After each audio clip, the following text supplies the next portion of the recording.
Good morning. Ano ang problema ko? Yung singilin ko, walang pambayad. 650,000 pesos. Hindi ko lahat pera yon. Pero majority nun pera ko. And utang ko yun sa bangko. Aneng?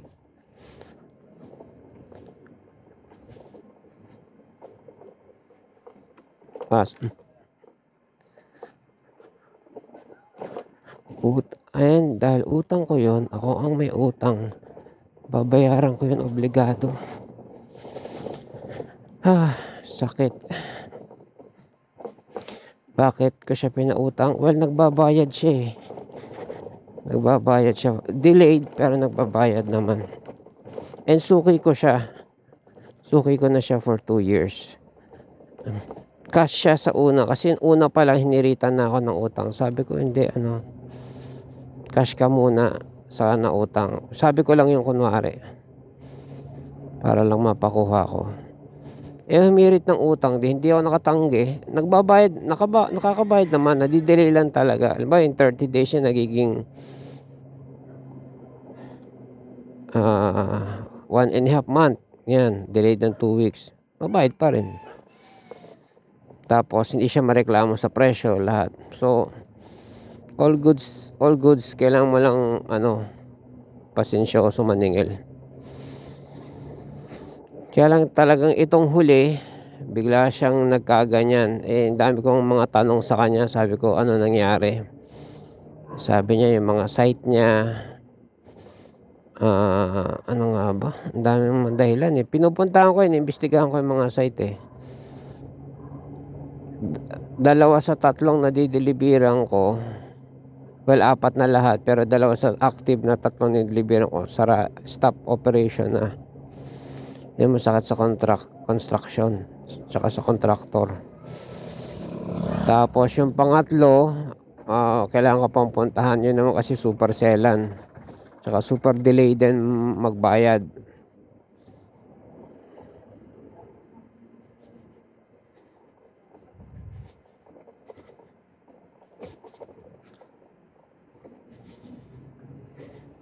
Puntahan ko kaya yun ngayon.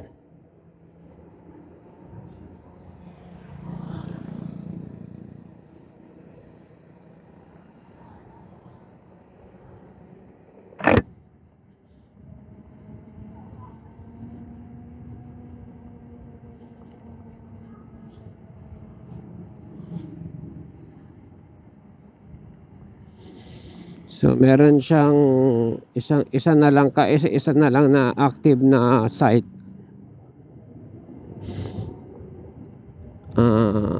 Mahirap magbayad. Ang utang niya 6 months na. Dapat yan 30 days lang. Halos araw-araw ko yan. Sinisingil ko lang siya during office hours. Although meron akong personal phone number niya, Viber niya. Kinakausap ko lang yan Monday to Friday lang. Usually mga 8 to 9 a.m. hanggang 5 p.m. lang usapan namin. Sabado talagang hindi yan sumasagot.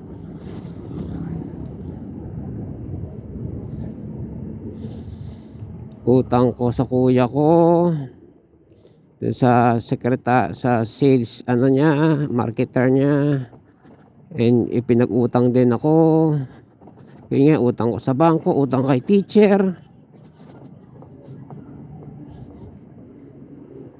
higit kalahating milyon. May ginagamit siyang sasakyan. Sabi niya hindi raw sa kanya yun, delayed pati daw yung monthly.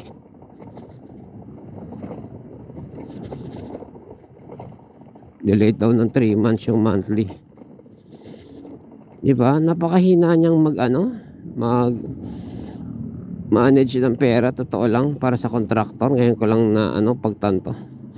Kaya dahil dyan, never na ako magpapautang sa construction. Ngayon ko naintindihan kung bakit ang hardware hindi nagpapautang kahit isang bag ng semento, kahit 1 kilo pa.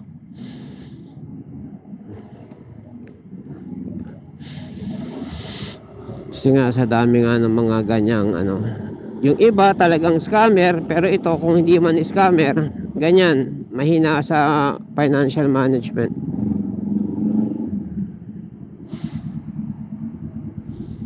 Ako, na-force ako na magpautang sa kanya kasi yung bangko, sinabihan ako na, sir, utang ka sa amin, di naman sure kung ano yung ma-approve. Ginanon ako, di ano, sure. And approve. Ako kasi pag nakahawak ako tapos kinuwenta ko, in 3.5 years, 175 ang ano niya, ang tag nito, ang interest sa 270,000. So sabi ko, kailangan mapagulong to agad-agad. Kaya, at that time, maraming order sa akin si engineer. Pinagulong ko kagad sa kanya. Unfortunately, ganyan nangyari. Well, yung unang check niya pumasok naman. Yung mga sumunod ang hindi na. 'Di ba? Kumbaga sa scammer, ang tawag doon long-term scam. Although I know na hindi naman siya scammer. Kasi nang sabi ko na bayaran mo ako ng interest, nagbayad naman, pero itong huli natigil na. I know saan siya nakatira, or at least yung parents niya dun, na malapit lang sa amin. Nakakapunta-punta ako doon.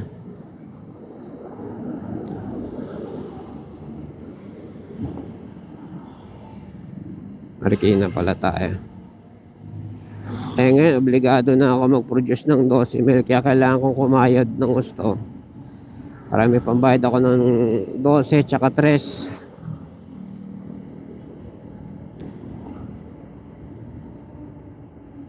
Interest sa keso yon. So mga 16,000 kailangan ko i-produce. Puta, kailangan ko na pala ma-produce yun.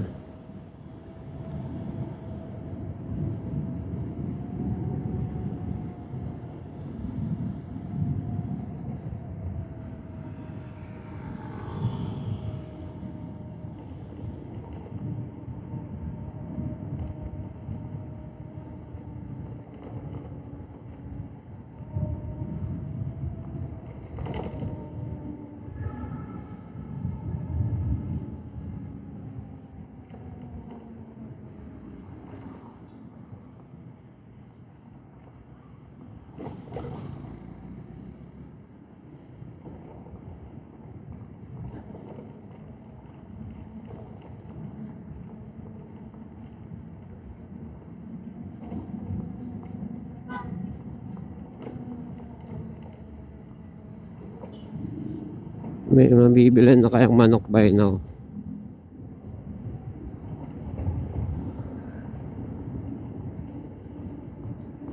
Kung nabuhay pala, nakakita ako ng nag-aaway na Belgian, malamang iisang household lang siya. Hirap na hirap mag-awat yung amo. Tatlo yung Belgian ko, kung nabuhay kaya yun. Hindi, ano kaya ang magiging nun, samahan nun. Ang hirap pala mag-awat ng ganun.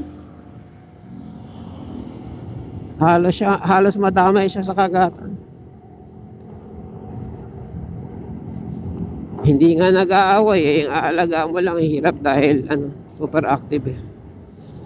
Baka yung nag-aaway. Nakakamiss tuloy magka-Belgian ulit. Pero this time papa-injectionan ko na. Tumitingin ako dun sa mga mamahal, 4-5 ang mamahal na.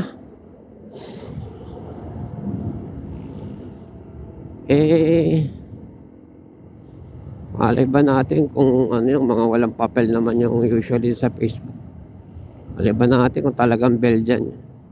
Sayang yun sa akin, legit na Belgian yan eh. Kasi aksidente lang pagkakabuntis. Hindi talaga siya breeder. Sayang, anong ganda ng opportunity.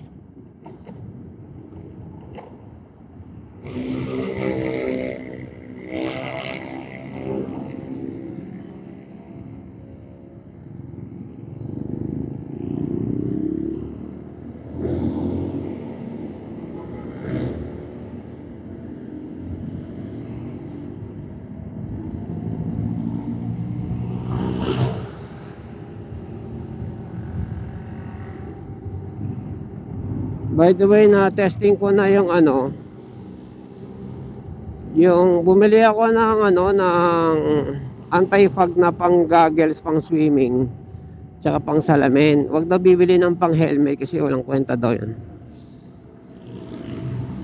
So, na-testing ko na kanina, and sinubukan kong hindi tanggalin yung puta. Shit.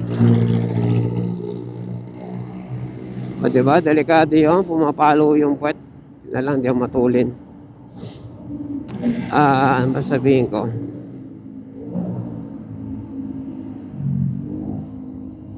Nagpa-fog pa rin ng konti, pero mas mabilis siyang mawala. Manipis na manipis lang yung fog.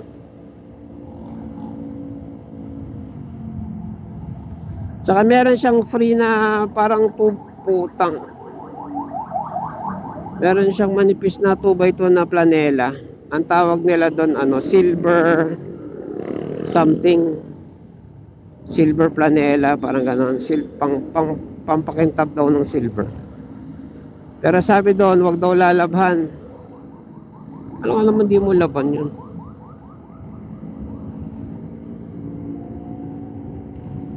Pwede ba hindi mo lalaban?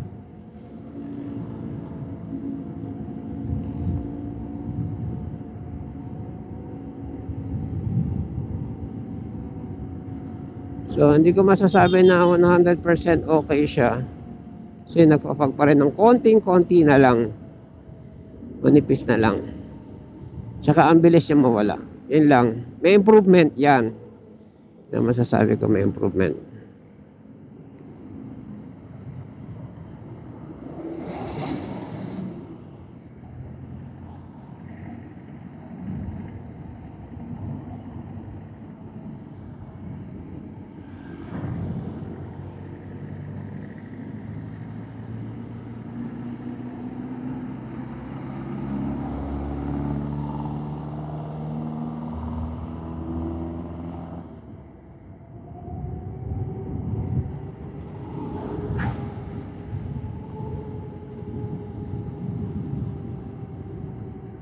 Kados lang pala ako. Kala ko nakatres ako.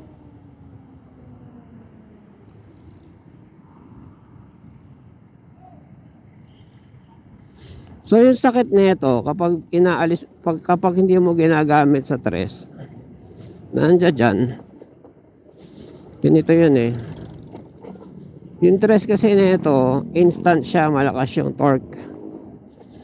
Pero dati, nung yung switch nito nandito pa sa kanan, original switch ng 1, 2, 3, ano tag na ito, kailangan lagi mong iti-tres kasi pag binaba mo ng dos tapos pag binalik mo ng tres, ano siya, glitchy, nagi-glitch. So lagi lang nakatres. Isa pa, ang hirap niyang pihitin, titingin ka pa ganyan, hindi siya ergonomic. Ngayon, nung lumangkas yung tres nito, inayos ni Paul, hindi na ako gaano nagtitres. Pero pag nagtitres ako, glitchy din siya. Kasi hindi yung 100% yung instant na bibilis. Tulad ngayon, nakados ako titres ko yon, instant. Hindi parating ganon. Hindi parating ganon. So ayoko naman, para ma-fix yun, ang fix ko sa ganon dati, lagi lang ako nakatres. Mahirap yon, lalo na pag angkas ko si teacher. Ay si teacher makwento, ganyan. Iba yung mind niya, wala sa kalsada, ganyan. Lagi nasa past o nasa pag-usapan kung ano-anong bagay, ganyan. Kaya ayokong kaya mainitin ng ulo ko. Dahil nawawala yung focus ko sa pagdadrive. Kasi yun matulin yung malakas yung motor mo, tapos kung ano-ano lang pinagkukwentuhan, hindi ka makapag-focus. Kaya malaking bagay yung merong ergonomic na switch na 1, 2, 3 dito sa kaliwa. Yun. Kaya hindi ko siya may babalik parati sa tres. Alang-alang lang na na maging maganda yung ng tres. performance. Katulad nga ititres ko ang hirap na lagi nakatres, lalo na kung traffic, nakakangalay kasi kailangan titimplahin mo yung konting-konti lang yun. Tuloy yun, lakas sumipa para kang sinisipa sa likod parang sinisipa sa likod. Tapos halimbawa ganyan ganyan, meron siyang ubo, parang inuubo, hindi 100% hihila. Ayan baka dahil sa setting ni Paul, ewan ko, baka dahil sa wire na inayos ko dito sa ignition, ewan ko ba, ang daming bagay ayan katulad nun ang lakas ng sipa niya, biglang yung pangalawang silinyador ko humina. Nakakaalangan malakas na ako malakas, mahina ako mahina, nakatakot. Kaya ang gusto ko kasi dapat constant, pinaka constant lang talaga dito yung dos, kaya dos lang ako lagi.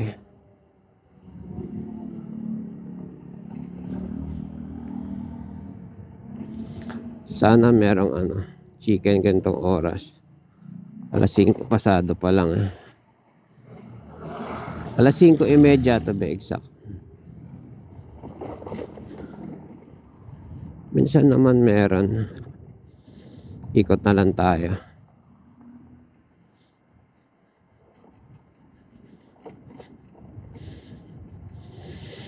Yung balaklava ko, sa nakadalawa hanggang 3 gamit ako nito. So hindi pa ako naliligo, inaatid ko na si teacher. Ngayon pagtingin ko kanina, ang dumi sa parting uso, palibasa gamit na, pero sabi ko nga kuskusin ko kaya to, dahil feeling ko hindi makukuha ng washing machine to So kinuskus ko, napakahirap nga linisin. Sabi ko ay malabo to sa washing machine.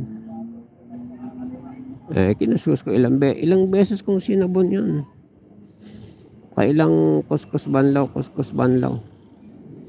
dito sa nguso, sa tuktok, sa noo yan. Puti kasi itong balaklava ko, kaya kitang kita mo yung mga mudmud ng dumi, ganon. Kaya ito ngayon bago na itong suot ko, bagong laba, kahit di pa ako naliligo. Teka, tayo ng chicken dito. Yun buhay na makakita kaya ako. Let's find out. Ito tayo.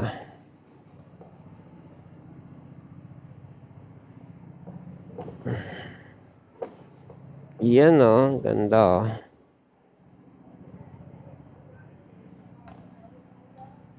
buhay na. Sige, tingin tayo sa loob. Ako pala, iwan muna kayo. Kahit bitbitin ko na tong helmet siguro. See you later, bye.